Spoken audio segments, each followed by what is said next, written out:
Jésus Yayamwinda. Nous apprenons la vie de Jésus d'abord par le témoignage de Jean-Baptiste. Voici le témoignage de Jean quand les Juifs lui envoyèrent de Jérusalem des prêtres et des Lévites pour lui demander « Qui es-tu » Il ne refusa pas de répondre. Il déclara ouvertement « Je ne suis pas le Christ ». Le lendemain, voyant Jésus venir vers lui, Jean déclara « Voici l'agneau de Dieu qui enlève le péché du monde. C'est de lui que j'ai dit « L'homme qui vient derrière moi est passé devant moi, car avant moi il était. Et moi, je ne le connaissais pas. Mais si je suis venu baptiser dans l'eau, c'est pour qu'il soit manifesté à Israël. » Alors Jean rendit ce témoignage. J'ai vu l'Esprit descendre du ciel comme une colombe et il demeura sur lui. Et moi, je ne le connaissais pas. Mais celui qui m'a envoyé baptiser dans l'eau m'a dit, celui sur qui tu verras l'Esprit descendre et demeurer, celui-là baptise dans l'Esprit Saint. Moi, j'ai vu et je rends témoignage, c'est lui le Fils de Dieu. Nous apprenons la vie de Jésus lui-même. Nous lisons dans Jean 8. De nouveau, Jésus leur parla. « Moi, je suis la lumière du monde. Celui qui me suit ne marchera pas dans les ténèbres, il aura la lumière de la vie. Moi, je suis à moi-même mon propre témoin, et le Père qui m'a envoyé témoigne aussi pour moi. » Les pharisiens lui disaient « Où est-il ton Père ?» Jésus répondit « Vous ne connaissez ni moi ni mon Père. Si vous me connaissiez, vous connaîtriez aussi mon Père. » Nous découvrons qu'il a été et s'est comporté comme un grand frère avec tous les gens qu'il rencontrait. Jésus est notre modèle de Yaya, car lui-même a dit qu'il est la lumière du monde. Jésus est donc le véritable Yayamwinda qui nous éclaire. Tout le monde était attiré par Jésus. On était curieux de tout ce qu'il disait et faisait. Les gens voulaient connaître Jésus, non pas d'une façon extérieure, comme quand on va à un spectacle, mais parce que Jésus touchait le cœur de tous. Tous pouvaient se sentir proches de lui. Il touchait Dieu qui était présent dans leur cœur. Jésus avait une parole très claire pour chacun. Elle les ouvrait à un monde heureux, au royaume de Dieu. Évidemment, celui qui ne l'acceptait pas restait avec un cœur triste, dur. La bonne nouvelle était d'adresser d'une façon très particulière à chacun. Vis-à-vis de qui Jésus a-t-il été Yayamwinda? Jésus voit les cœurs qui souffrent dans leur cœur. Nous lisons dans Marc 1. Or, il y avait dans leur synagogue un homme tourmenté par un esprit impur qui se mit à crier « Que nous veux-tu, Jésus de Nazareth? Es-tu venu pour nous perdre? Je sais qui tu es le Saint de Dieu. » Jésus l'interpella vivement.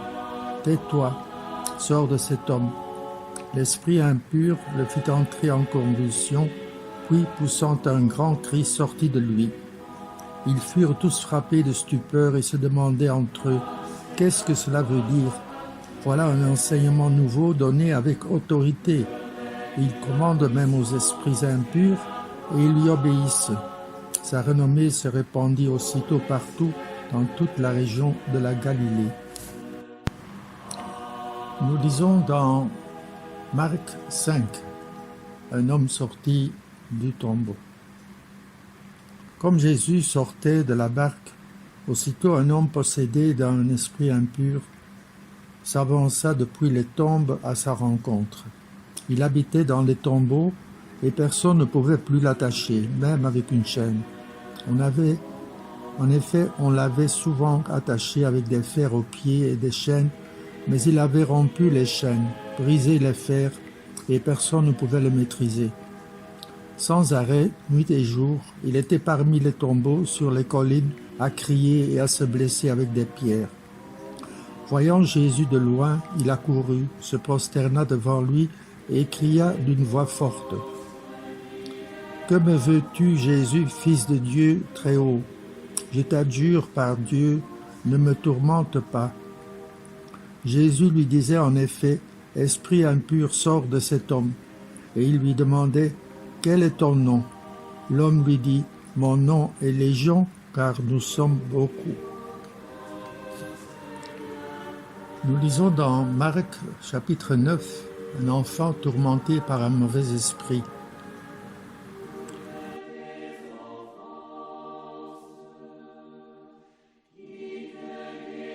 Quelqu'un dans la foule lui répondit, « Maître, je t'ai amené mon fils. Il est possédé par un esprit qui le rend muet. Cet esprit s'empare de lui n'importe où. Il le jette par terre, l'enfant écume, grince des dents et devient tout raide. J'ai demandé à tes disciples d'expulser cet esprit, mais ils n'ont pas été capables. » Prenant la parole, Jésus leur dit, « Génération incroyante, combien de temps resterai-je auprès de vous? Combien de temps devrais-je vous supporter? Amenez-le-moi. » On le lui amena. Dès qu'il vit Jésus, l'esprit fit entrer l'enfant en convulsion. L'enfant tomba et se roulait par terre en écumant. Jésus interrogea le père. « Depuis combien de temps cela lui arrive-t-il » Il répondit, « Depuis sa petite enfance. Et souvent il a même jeté dans le feu ou dans l'eau pour le faire périr. Mais si tu peux faire quelque chose, viens à notre secours par compassion envers nous. » Jésus lui déclara, « Pourquoi dire si tu peux? Tout est possible pour celui qui croit. » Aussitôt le père de l'enfant s'écria, « Je crois. Viens au secours de mon manque de foi. » Jésus vit que la foule s'attroupait. Il menaça l'esprit impur en lui disant, « Esprit qui rend muet et sourd, je te l'ordonne, sors de cet enfant et n'y rentre plus jamais. » Ayant poussé des cris et provoqué des convulsions, l'esprit sortit. L'enfant devint comme un cadavre, de sorte que tout le monde disait, « Il est mort. » Mais Jésus, lui saisissant la main, le releva et il se mit debout. Marc 3. Les foules viennent de partout. Jésus chasse les mauvais esprits. Jésus se retira avec ses disciples près de la mer et une grande multitude de gens venus de la Galilée le suivirent. De Judée, de Jérusalem, d'Idumée, de Transjordanie et de la région de Tyr et de Sidon vinrent aussi à lui une multitude de gens qui avaient entendu parler de ce qu'il faisait. Il dit à ses disciples de tenir une barque à sa disposition pour que la foule ne l'écrase pas, car il avait fait beaucoup de guérisons, si bien que tous ceux qui souffraient de quelque mal se précipitaient sur lui pour le toucher. Et lorsque les esprits impurs le voyaient, ils se jetaient à ses pieds et criaient, « Toi, tu es le Fils de Dieu. » Mais il leur défendait vivement de le faire connaître. Jésus a pitié de ceux qui souffrent physiquement. Il les libère du mal physique, mais aussi il guérit l'homme en profondeur, son cœur. Nous lisons d'abord dans Marc 1. Aussitôt sortis de la synagogue, ils allèrent avec Jacques et Jean dans la maison de Simon et d'André. Or, la belle-mère de Simon était au lit. Elle avait de la fièvre. Aussitôt on parla à Jésus de la malade. Jésus s'approcha, la saisit par la main et la fit lever. La fièvre la quitta et elle les servait.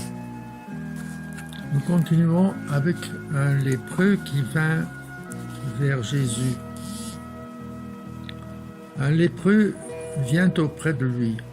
Il le supplie et tombant à ses genoux, il lui dit « Si tu le veux, tu peux me purifier. » Saisi de compassion, Jésus étendit la main, le toucha et lui dit « Je le veux, sois purifié. » À l'instant même, la lèpre le quitta et il fut purifié. Avec fermeté, Jésus le renvoya aussitôt en lui disant « Attention, ne dis rien à personne, mais va te montrer au prêtre et donne pour ta purification ce que Moïse a prescrit dans la loi. Ce sera pour les gens un témoignage. » Une fois parti, cet homme se mit à proclamer et à répandre la nouvelle, de sorte que Jésus ne pouvait plus entrer ouvertement dans une ville, mais restait à l'écart dans des endroits déserts. De partout, cependant, on venait à lui. Ensuite, le paralytique amené à Jésus. Nous lisons. Quelques jours plus tard, Jésus revint à Capharnaüm et l'on apprit qu'il était à la maison. Tant de monde s'y rassembla qu'il n'y avait plus de place, pas même devant la porte, et il leur annonçait la parole. Arrivent des gens qui lui amènent un paralysé porté par 4 hommes. Comme ils ne peuvent l'approcher à cause de la foule, ils découvrent le toit au-dessus de lui, ils font une ouverture et descendent le brancard sur lequel était couché le paralysé. Voyant leur foi, Jésus dit au paralysé « Mon enfant, tes péchés sont pardonnés. » Or il y avait quelques scribes assis là qui raisonnent en eux-mêmes. Pourquoi celui-là parle-t-il ainsi? Il blasphème. Qui donc peut pardonner les péchés, sinon Dieu seul? Percevant aussitôt dans son esprit les raisonnements qu'il se faisait, Jésus leur dit « Pourquoi tenez-vous de tels raisonnements? Qu'est-ce qui est le plus facile? Dire à ce paralysé « Tes péchés sont pardonnés » ou bien lui dire « Lève-toi, prends ton brancard et marche. » Eh bien, pour que vous sachiez que le Fils de l'homme a autorité pour pardonner les péchés sur la terre, Jésus s'adressa au paralysé, « Je te le dis, lève-toi, prends ton brancard et rentre à la maison. » Il se leva, prit aussitôt son brancard et sortit devant tout le monde. Tous étaient frappés de stupeur et rendaient gloire à Dieu en disant « Nous n'avons jamais vu rien de pareil. » Puis, en Marc 3, un homme à la main paralysée. Ça se passe dans la synagogue. Nous lisons. Jésus entra de nouveau dans la synagogue. Il y avait là un homme dont la main était atrophiée.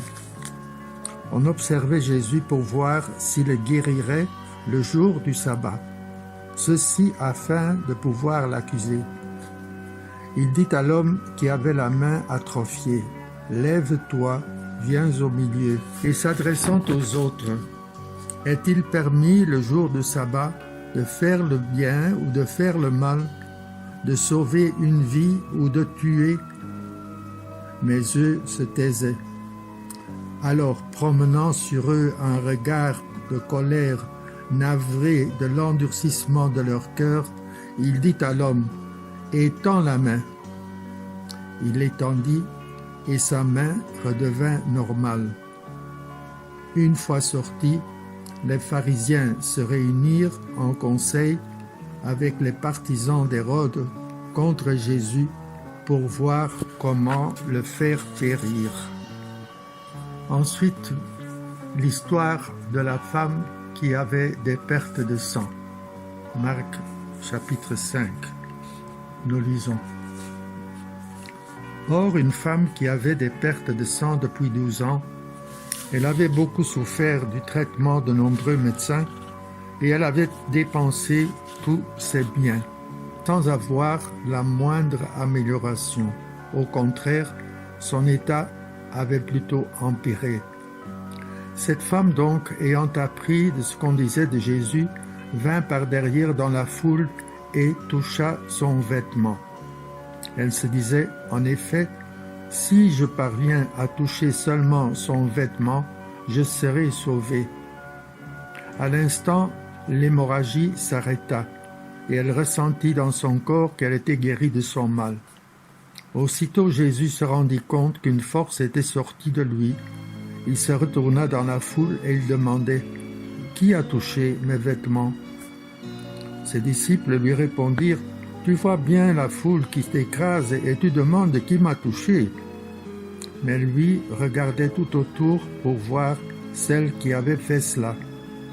Alors la femme, saisie de crainte et toute tremblante, sachant ce qui lui était arrivé, vint se jeter à ses pieds et lui dit toute la vérité.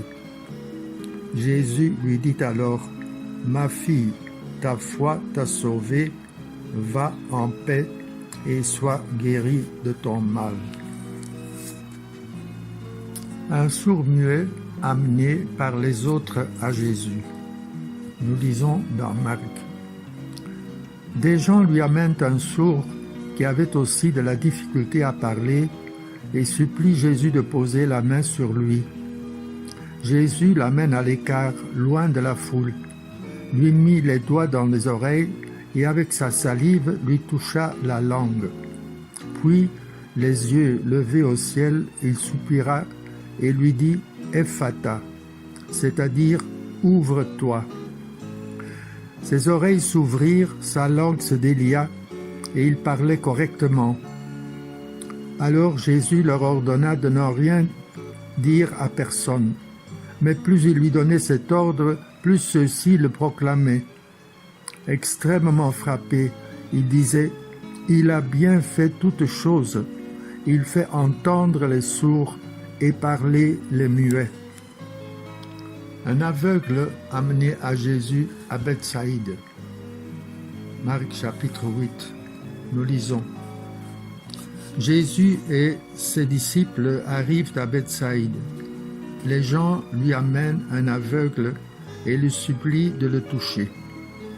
Jésus prit l'aveugle par la main et le conduisit hors du village. Il lui mit de la salive sur les yeux et lui imposa les mains. Il lui demandait « Aperçois-tu quelque chose ?»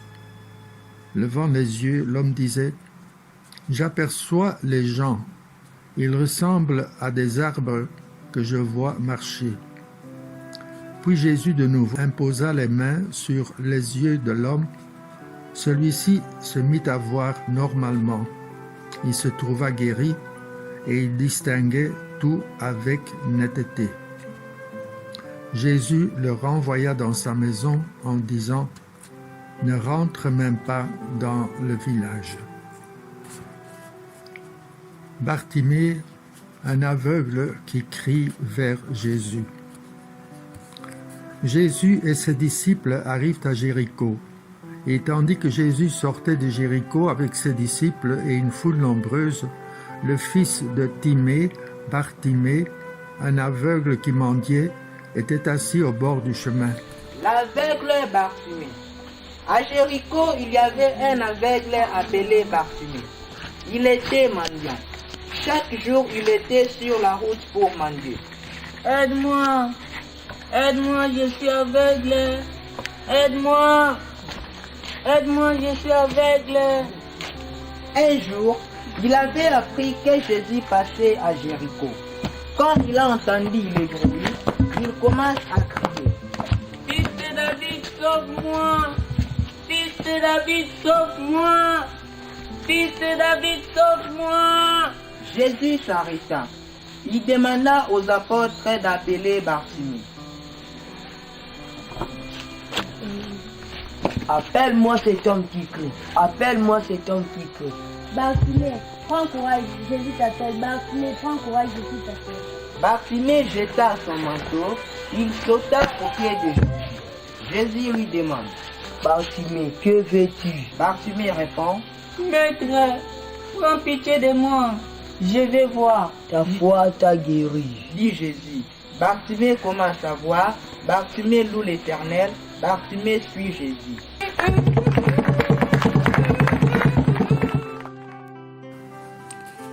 Jésus aime spécialement les enfants. Jésus dit que le royaume des cieux est à ceux qui leur ressemblent. En Matthieu 18, 10, Gardez-vous de mépriser un seul de ces petits, car je vous le dis, leurs anges dans les cieux voient sans cesse la face de mon Père qui est aux cieux. On dirait que les enfants suivent Jésus partout. Nous lisons dans Saint Matthieu 21, des aveugles et des boiteux s'approchèrent de lui dans le temple et il les guérit.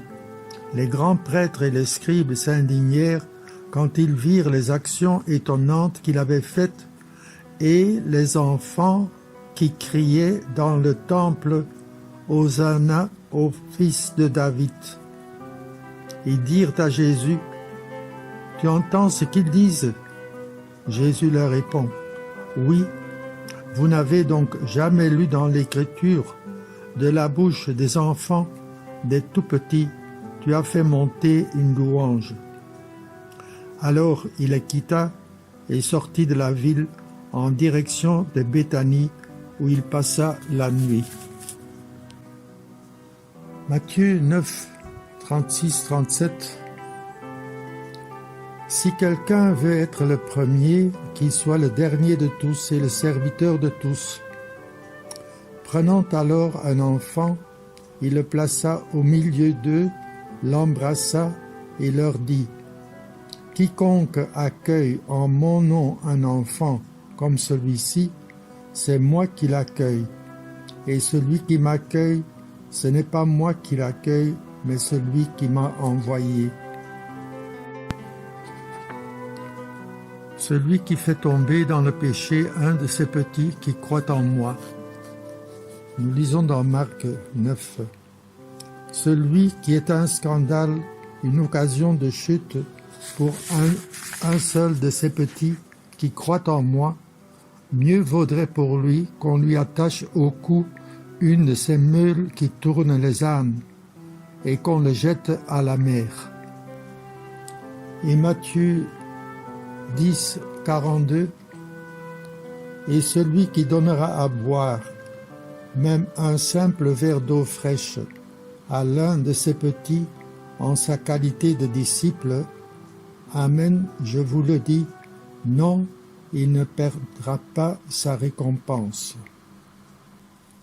Et lors de la multiplication, nous lisons dans Jean 6, 9, un garçon avait 5 pains d'orge et 2 poissons. Et c'est à partir de cela que Jésus va multiplier ou faire la multiplication des pains. Imaginons la joie de tous ces enfants avec Jésus qui les bénit, et aussi la foi de leurs parents qui intercèdent. Nous lisons dans Luc 7. Par la suite, Jésus se rendit dans une ville appelée Naïm. Ses disciples faisaient route avec lui, ainsi qu'une grande foule. Il arriva près de la porte de la ville au moment où on emportait un mort pour l'enterrer. C'était un fils unique, et sa mère était veuve. Une foule importante de la ville accompagnait cette femme. Voyant celle-ci, le Seigneur fut saisi de compassion pour elle et lui dit « Ne pleure pas ». Il s'approcha et toucha le cercueil.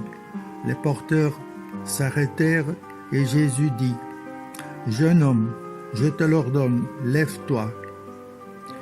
Alors le mort se redressa et se mit à parler, et Jésus le rendit à sa mère. La crainte s'empara de tous et ils rendaient gloire à Dieu en disant « Un grand prophète s'est levé parmi nous, et Dieu a visité son peuple. Et cette parole sur Jésus se répandit dans la Judée entière et dans toute la région. Jésus regagna en barque l'autre rive et une grande foule s'assembla autour de lui. Il était au bord de la mer. Arrive un des chefs de synagogue nommé Jaïr. Voyant Jésus, il tombe à ses pieds. Il le supplie instamment. « Ma fille, encore si jeune, est à la dernière extrémité. Viens lui imposer les mains pour qu'elle soit sauvée et qu'elle vive. » Jésus partit avec lui, et la foule qui le suivait était si nombreuse qu'elle l'écrasait. Comme il parlait encore, les gens arrivent de la maison de Jaïr, le chef de synagogue, pour dire à celui-ci: « Ta fille vient de mourir. À quoi bon déranger encore le maître ?» Jésus, surprenant ces mots, dit au chef de synagogue: « Ne crains pas, crois seulement. » Il ne laissa personne l'accompagner, sauf Pierre, Jacques et Jean, le frère de Jacques. Ils arrivent à la maison du chef de synagogue. Jésus voit l'agitation et des gens qui pleurent et poussent de grands cris. Il entre et leur dit: « Pourquoi cette agitation et ces pleurs? L'enfant n'est pas morte, elle dort. » Mais on se moquait de lui. Alors il met tout le monde dehors, prend avec lui le père et la mère de l'enfant et ceux qui étaient avec lui, puis il pénètre là où reposait l'enfant. Il saisit la main de l'enfant et lui dit « Talitha koum », ce qui signifie « Jeune fille, je te le dis, lève-toi ». Aussitôt la jeune fille se leva et se mit à marcher. Elle avait en effet 12 ans. Ils furent frappés d'une grande stupeur. Et Jésus leur ordonna fermement de ne le faire savoir à personne. Puis il leur dit de la faire manger. Marc 9, 17 à 24. Nous avons déjà lu ça. L'enfant tourmenté par le mauvais esprit et le papa qui vient de Jésus pour qu'il le guérisse. Nous lisons dans Marc 7, 24 à 30, la fillette d'une femme de Phénicie en Syrie. En partant de là, Jésus se rendit dans le territoire de Tyr.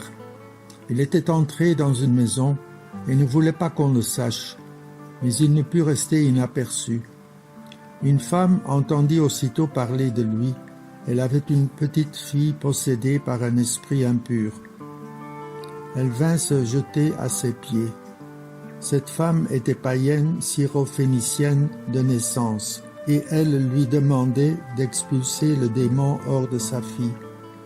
Il lui disait: « Laisse d'abord les enfants se rassasier, car il n'est pas bien de prendre le pain des enfants et de le jeter aux petits chiens. » Mais elle lui répliqua: « Seigneur, les petits chiens sous la table mangent bien les miettes des petits enfants. » Alors il lui dit: « À cause de cette parole, va, le démon est sorti de ta fille. » Elle rentra à la maison et elle trouva l'enfant étendu sur le lit. Le démon était sorti d'elle. Le fils d'un haut fonctionnaire du gouverneur de Capharnaüm, en Jean 4. Le fonctionnaire royal lui dit: « Seigneur, descends avant que mon enfant ne meure. » Jésus lui répond: « Va, ton fils est vivant. » L'homme crut à la parole que Jésus lui avait dite et il partit. Pendant qu'il descendait, ses serviteurs arrivèrent à sa rencontre et lui dirent que son enfant était vivant. Il voulut savoir à quelle heure et il s'était trouvé mieux. Ils lui dirent: « C'est hier à la 7e heure, au début de l'après-midi, que la fièvre l'a quitté. » Le père se rendit compte que c'était justement l'heure où Jésus lui avait dit: « Ton fils est vivant. » Alors il crut, lui ainsi que tous les gens de sa maison. La fille de la Cananéenne en Matthieu 15. Partant de là, Jésus se retira dans la région de Tyr et de Sidon. Voici qu'une Cananéenne venue de ces territoires disait en criant : « Prends pitié de moi, Seigneur, fils de David. Ma fille est tourmentée par un démon. » Mais il ne lui répondit pas un mot. Les disciples s'approchèrent pour lui demander : « Renvoie-la, car elle nous poursuit de ses cris. » Jésus répondit : « Je n'ai été envoyé qu'aux brebis perdues de la maison d'Israël. » Mais elle vint se prosterner devant lui en disant : « Seigneur, viens à mon secours. » Il répondit : « Il n'est pas bien de prendre le pain des enfants et de le jeter aux petits chiens. » Elle reprit : « Oui, Seigneur, mais justement, les petits chiens mangent les miettes qui tombent de la table de leur maître. » Jésus répondit : « Femme, grande est ta foi, que tout se passe pour toi comme tu le veux. » Et à l'heure même, sa fille fut guérie. Jésus a des paroles claires, essentielles pour les jeunes, qui se posent en effet des questions sur leur avenir. Luc, chapitre 5, versets 1 à 11. Or la foule se pressait autour de Jésus pour écouter la parole de Dieu, tandis qu'il se tenait au bord du lac de Génézareth. Et il vit 2 barques qui se trouvaient au bord du lac. Les pêcheurs en étaient descendus et lavaient leurs filets. Jésus monta dans une des barques qui appartenait à Simon et lui demanda de s'écarter un peu du rivage. Puis il s'assit et de la barque il enseignait les foules. Quand il eut fini de parler, il dit à Simon : « Avance au large, jetez vos filets pour la pêche. » Simon répondit : « Maître, nous avons peiné toute la nuit sans rien prendre, mais sur ta parole, je vais jeter les filets. » Et l'ayant fait, ils capturent une telle quantité de poissons que leurs filets allaient se déchirer. Ils firent signe à leurs compagnons de l'autre barque de venir les aider. Ceux-ci vinrent et ils remplirent 2 barques à tel point qu'elles enfonçaient. À cette vue, Simon-Pierre tomba aux genoux de Jésus en disant : « Éloigne-toi de moi, Seigneur, car je suis un homme pécheur. » En effet, un grand effroi l'avait saisi, lui et tous ceux qui étaient avec lui, devant la quantité de poissons qu'ils avaient pêchés. Et de même Jacques et Jean, fils de Zébédée, les associés de Simon. Jésus dit à Simon : « Sois sans crainte, désormais ce sont des hommes que tu prendras. » Alors ils ramenèrent les barques au rivage et laissant tout, ils le suivirent. Matthieu 19, 16, 22. Le jeune homme riche qui se présente pour suivre Jésus. Et voici que quelqu'un s'approcha de Jésus et lui dit : « Maître, que dois-je faire de bon pour avoir la vie éternelle ?» Jésus lui dit : « Pourquoi m'interroges-tu sur ce qui est bon ? Celui qui est bon, c'est Dieu, et lui seul. Si tu veux entrer dans la vie, observe les commandements. » Il lui dit : « Lesquels ?» Jésus reprit : « Tu ne commettras pas de meurtre, tu ne commettras pas d'adultère, tu ne commettras pas de vol, tu ne porteras pas de faux témoignages, honore ton père et ta mère, et aussi tu aimes ton prochain comme toi-même. » Le jeune homme dit : « Tout cela, je l'ai observé. Que me manque-t-il encore ?» Jésus lui répondit : « Si tu veux être parfait, va, vends tout ce que tu possèdes, donne-le aux pauvres, et tu auras un trésor dans les cieux. Puis viens, suis-moi. » À ces mots, le jeune homme s'en alla tout triste, car il avait de grands biens.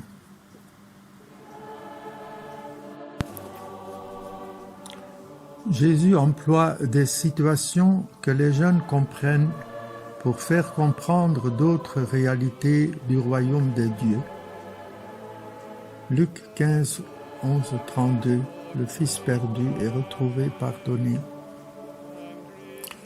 Jésus dit encore, un homme avait 2 fils. Le plus jeune dit à son père, « Père, donne-moi la part de fortune qui me revient. » Et le père leur partagea ses biens. Peu de jours après, le plus jeune rassembla tout ce qu'il avait et partit pour un pays lointain où il délapida sa fortune en menant une vie de désordre. Il avait tout dépensé quand une grande famine survint dans ce pays et il commença à se trouver dans le besoin. Il alla s'engager auprès d'un habitant de ce pays qu'il envoya dans ses champs garder le porc. Il aurait bien voulu se remplir le ventre avec les gousses que mangeaient les porcs, mais personne ne lui en donnait. Alors il entra en lui-même et se dit, « Combien d'ouvriers mon père ont du pain en abondance, et moi ici je meurs. Je me lèverai, j'irai vers mon père, et je lui dirai, « Père, j'ai péché contre le ciel et envers toi. Je ne suis plus digne d'être appelé ton fils, traite-moi comme l'un de tes ouvriers. » Il se leva, s'en alla vers son père. Comme il était encore loin, son père l'aperçut et fut saisi de compassion. Il courut se jeter à son cou et le couvrit de baisers. Le fils lui dit, « Père, j'ai péché contre le ciel et contre toi. Je ne suis plus digne d'être appelé ton fils. » Mais le père dit à ses serviteurs, « Vite, apportez le plus beau vêtement pour l'habiller. Mettez-lui une bague au doigt et des sandales aux pieds. Allez chercher le veau gras, tuez-le, mangeons et festoyons, car mon fils, voilà, était mort et il est revenu à la vie. Il était perdu et il est retrouvé. » Et ils commencèrent à festoyer. Or le fils aîné était au champ. Quand il revint et fut près de la maison, il entendit la musique et les danses. Appelant un des serviteurs, il s'informa de ce qui se passait. Celui-ci répondit, « Ton frère est arrivé et ton père a tué le veau gras parce qu'il a retrouvé ton frère en bonne santé. » Alors le fils aîné se mit en colère et refusait d'entrer. Son père sortit le supplier, mais il répliqua à son père, « Il y a tant d'années que je suis à ton service sans jamais avoir transgressé tes ordres, et jamais tu ne m'as donné un chevreau pour festoyer avec mes amis. Mais quand ton fils, que voilà, est revenu, après avoir dévoré ton bien avec des prostituées, tu as fait tuer pour lui le veau gras. » Le père répondit, « Toi, mon enfant, tu es toujours avec moi, et tout ce qui est à moi est à toi. » Il fallait festoyer et se réjouir, car ton frère, que voilà, était mort et il est revenu à la vie. Il était perdu et il est retrouvé.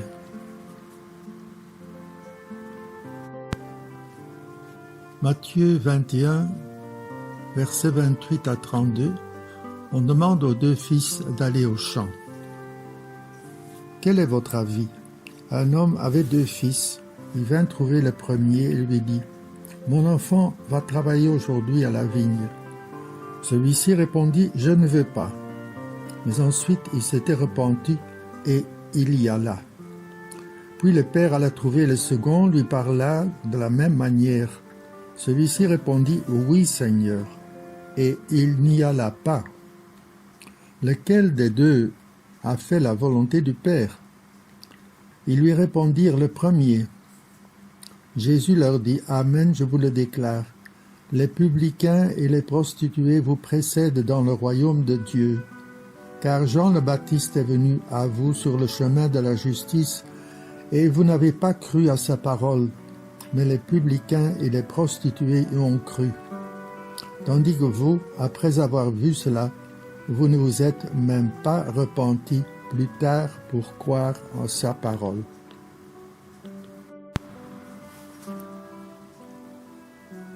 Matthieu 25, 1 à 13. Les 10 jeunes filles et leurs lampes. Jésus connaît les jeunes. et leur réaction. Alors le royaume des cieux sera comparable à 10 jeunes filles invitées à des noces qui prirent leurs lampes pour sortir à la rencontre de l'époux. 5 d'entre eux étaient insouciantes et 5 étaient prévoyantes. Les insouciantes avaient pris leurs lampes sans emporter d'huile, tandis que les prévoyantes avaient pris avec leurs lampes des flacons d'huile. Comme l'époux tardait, elles s'assoupirent toutes et s'endormirent. Au milieu de la nuit, il y eut un cri. « Voici l'époux, sortez à sa rencontre. » Alors toutes ces jeunes filles se réveillent et se mirent à préparer leurs lampes. Les insouciantes demandèrent aux prévoyantes « Donnez-nous de votre huile, car nos lampes s'éteignent. » Les prévoyantes leur répondirent « Jamais cela ne suffira pour nous et pour vous. Allez plutôt chez le marchand, vous en achetez. » Pendant qu'elles allaient en acheter, l'époux arriva. Celles qui étaient prêtes entrèrent avec lui dans la salle des noces, et la porte fut fermée. Plus tard, les autres jeunes filles arrivèrent à leur tour et dirent « Seigneur, Seigneur, ouvre-nous !» Il leur répondit « Amen, je vous le dis, je ne vous connais pas. Veillez donc, car vous ne savez ni le jour ni l'heure. » Jésus est au bord du lac, un texte que nous avons déjà lu. Marc 3, 7, 12, il dit à ses disciples de tenir une barque à sa disposition pour que la foule ne l'écrase pas, car il avait fait beaucoup de guérisons, si bien que tous ceux qui souffraient de quelque chose se précipitaient pour le toucher.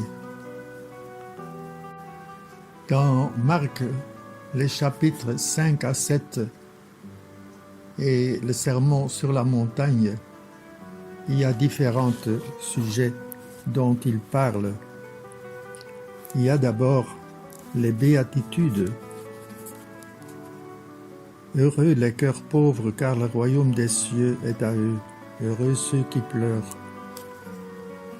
Et puis, il y a le texte sur le sel de la terre et la lumière du monde. Vous êtes le sel de la terre, mais si le sel devient fade, comment lui rendre la sauveur? Il ne vaut plus rien. Vous êtes la lumière du monde. Fil situé sur la montagne ne peut être caché. Et puis, ne pensez pas que je suis venu abolir la loi ou les prophètes. Je ne suis pas venu abolir, mais accomplir. Et encore, vous avez appris qu'il a été dit aux anciens « Tu ne commettras pas de meurtre ». Eh bien, moi je vous dis, tout homme qui se met en colère contre son frère devra passer en jugement. Il faudra se réconcilier avec l'ennemi, laisser l'offrande devant l'autel et d'abord se réconcilier avec le frère. Et puis, le perfectionnement de l'amour. Vous avez appris qu'il a été dit « œil pour œil, dent pour dent ». Eh bien, moi je vous dis de ne pas riposter aux méchants, mais si quelqu'un te gifle sur la joue droite, tends-lui encore l'autre. Matthieu 6, 34. Ne vous faites pas de soucis pour demain. Demain aura souci de lui-même. À chaque jour suffit sa peine. Vis-à-vis des maîtres de la loi, des pharisiens et des sadducéens, Jésus n'est pas doux. Jésus se mit à leur parler en parabole. Un homme planta une vigne, il l'entoura d'une clôture, il creusa un pressoir et y bâtit une tour de garde. Puis il loua cette vigne à des vignerons et partit en voyage. Le moment venu, il envoya un serviteur auprès des vignerons pour se faire remettre par eux ce qui lui revenait des fruits de la vigne. Mais les vignerons se saisirent du serviteur, le frappèrent et le renvoyèrent les mains vides. De nouveau, il leur envoya un autre serviteur, et celui-là, ils l'assommèrent et l'humilièrent. Il en envoya encore un autre, et celui-là, ils le tuèrent. puis beaucoup d'autres serviteurs. Ils frappèrent les uns et tuèrent les autres. Il lui restait encore quelqu'un, son fils bien-aimé. Il l'envoya vers eux en dernier, en se disant « Ils respecteront mon fils ». Mais ces vignerons-là se dirent entre eux « Voici l'héritier, allons-y, tuons-le, et l'héritage va être à nous. » Ils se saisirent de lui, le tuèrent et le jetèrent hors de la vigne. Que fera le maître de la vigne?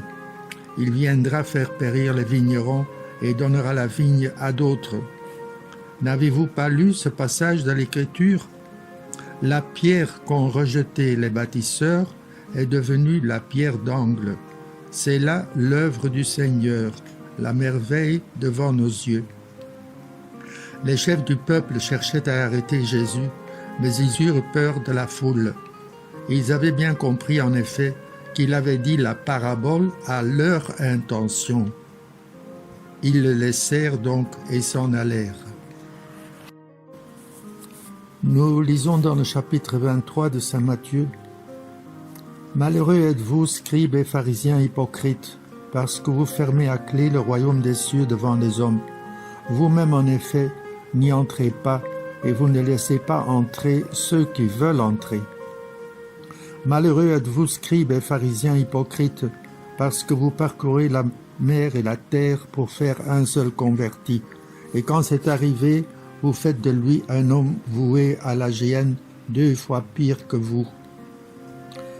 Malheureux êtes-vous, scribes et pharisiens hypocrites, parce que vous payez la dîme sur la menthe, le fenouil et le cumin. Mais vous avez négligé ce qui est le plus important dans la loi, la justice, la miséricorde et la fidélité. Voilà ce qu'il fallait pratiquer sans négliger le reste. Guides aveugles, vous filtrez le moucheron et vous avalez le chameau. Malheureux êtes-vous, scribes et pharisiens hypocrites, parce que vous purifiez l'extérieur de la coupe et de l'assiette, mais l'intérieur est rempli de cupidité et d'intempérance.